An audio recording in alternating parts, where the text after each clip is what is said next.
అతివలు ఇద్దరు వెనుకకు చూడ స్వామి కానరాడాయే సతులు ఇద్దరు పరుగున వెళ్ళి శిలా రూపమే చూసెనుగా చలనములేని స్వామిని కాచి పలికే లేని ప్రతివేలు చూసి పదములు చక్రల శరమున దాల్చి పురుడు పురుడున వినిపించగా విషయం తెలిసిన బహుళ మాత బిడ్డ కొరకు పరుగున వచ్చే స్వామిని శిలను కన్నులగాంచి దుఃఖముతోనే ఇటులనియే కోమలమైన దేహము నీది శిలగా మారిన చెందుకు తండ్రి ఇద్దరు కోడల ముద్దు మురగలు నాకు దూరము చేసితివి తల్లి మనసు బాధను చెందగ ఇరువులు భార్యలు దుఃఖము చెందగ స్వామి మనసే కరుణతో కడిగి శిలా రూపమే ఇటుపడిగే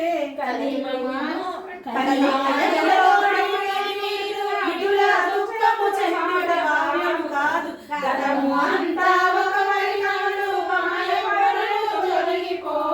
అమ్మా నీవు పూలదండగా నా కంట సీమనే అలంకరించు బహుళ మాల అంటూ భక్తులు నిన్ను కూడా తలచెదరు లక్ష్మీదేవి దిగులు చెందకు ఎప్పుడు నీదే జగన స్థానం అందరూ నీదు ఆశీర్వాదం ఎందుకు నీకు పరితాపం స్వామి హృదయము పీఠము చేసి స్థానము ఇచ్చెను భార్యలకు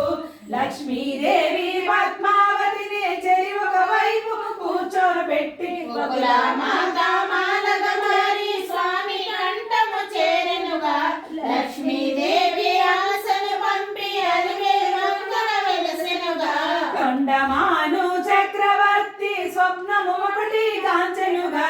కలలో స్వామి దర్శనమిచ్చి ఆలయం ఒకటి కట్టించమని ఆనందముతో తొండమానుడు శిల్పులందరినీ పిలిచించే